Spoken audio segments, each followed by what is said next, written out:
Dungeons and Dragons, another IP added to the conveyor belt for Hollywood to milk dry. This isn't the first time D&D was turned into a live-action adaptation, and given how much lore and content D&D has, it was no surprise someone would try again. Thus, we got Honor Among Thieves, a movie that went through various stages of development since 2013, and is finally getting released 10 years later. Hell, it's about time. Modern Hollywood hasn't had the best reputation when it comes to adaptations, so when it was announced that Honor Among Thieves was to be released, I didn't have the highest expectations. Dungeons and Dragons isn't just a game with a linear story, it's a tabletop role-playing game spanning across various worlds and dimensions. While there are modules that have somewhat of a story to follow depending on the setting, most who play Dungeons and Dragons know stories can be chaotic, not just with the plot, but also with the outcome of choices and actions. There were also various red flags, such as the movie taking so long to develop and the fact that the directors openly said they emasculated male characters because they thought it would be funny. Not a great plan. The trailer showed shoddy visual effects and humor you would find in a Marvel movie. There wasn't much going on for this movie approaching the release. That being said, Honor Among Thieves is a surprisingly good movie. The movie has its flaws, but overall Honor Among Thieves is an enjoyable movie that doesn't rely on Easter eggs or references. The plot is solid and easy to follow. Some of the jokes made me laugh, and I walked away with a smile on my face. Natural 20! Honor Among Thieves follows Edgin Darvis, a bard who spent years as a peacekeeper before he antagonized an evil red wizard, who then kills his wife and leaves him a widower who must raise his newborn daughter. He becomes a thief with his daughter Kira and friend barbarian Holga Kilgore. During his journey, he gets a chance to bring his wife back to life by acquiring the Tablet of Resurrection, but the heist goes wrong and he is sent to prison for 2 years. Upon leaving prison, Edgin and Holga go to retrieve Kira, but learn a former associate, Forge, betrayed them and convinced Kira that her father abandoned her.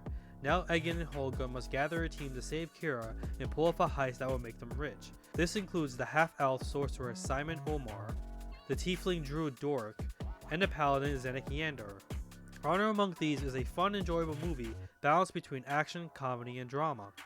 The movie has its flaws and the dialogue is a bit dated, but overall it's a decent movie most people will enjoy. Edgin is a flawed character who strives to atone for his mistakes and be a good, responsible father. Holga is more than just a blunt barbarian who rages during fights. She has depth to her character and surprisingly sometimes the heart of the movie. Simon's self-deprecation can get old fast, but his journey to improving his self-worth is encouraging. Doric doesn't have much depth or growth beyond trusting people, and is merely in the movie to show off the shape-shifting of a druid that Wizards of the Coast, the publishers of Dungeons & Dragons, changed the rules for the movie. Zenek helps the group rather than join them and is the only character who acts serious, adding dynamic to the group and some really good comedy. Honestly, he's the best character in this movie because his seriousness and exceptional fighting contrasts with the main group humor and goofiness. The movie's messaging about atonement, friendship, overcoming the past, and proving one's worth is both strong and compelling despite the number of jokes. Although, not every joke lands, and the writers come off as trying too hard or throwing in a joke because they feel they're compelled to. The setting of the movie takes place in Forgotten Realms D&D campaign setting and has no connections to previous D&D adaptations, and they did a great job representing this world. We get to see Rebels End Arctic Prison, the city of Neverwinter, and even the monster-filled Underdark. The producers went to length to not disappoint hardcore D&D fans. References and Easter eggs are used to build a world rather than as bait. Though I wish the characters used more of their abilities related to their classes, and I feel the producers were hesitant to use too much visual effects. Most of the budget went to Doric shapeshifting and the Underdark. Once in a while, you can spot where the visual effects were cut back, especially when the characters are in the arena towards the end of the movie. However, to my surprise, they used practical effects for characters that weren't humanoid.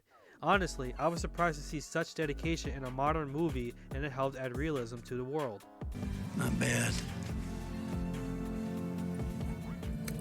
For the average moviegoer, Honor Among Thieves will be a good time at the theater, but this movie was definitely made to appease the hardcore D&D fanbase. And the question is, will the studio push for more sequels and other adaptations? That was the plan. Of course they will. Honor Among Thieves will be a success and pave the way for the franchise to grow and expand. We already have Critical Role's animated series Vox Machina and the soon-to-be Mighty Nine. And John Manganiello, who is a hardcore fan of D&D setting Dragonlance, is to be involved in a new live-action show. In a time where superhero fatigue is kicking in and franchises are dying, if further adaptations of D&D receive a higher budget and producers are dedicated fans, Dungeons & Dragons could be the next big franchise. Please comment below, as I'd like to hear your own thoughts about Dungeons & Dragons Honor Among Thieves, and if you liked what you saw, hit that like button. My name is Deviant, and thanks for watching.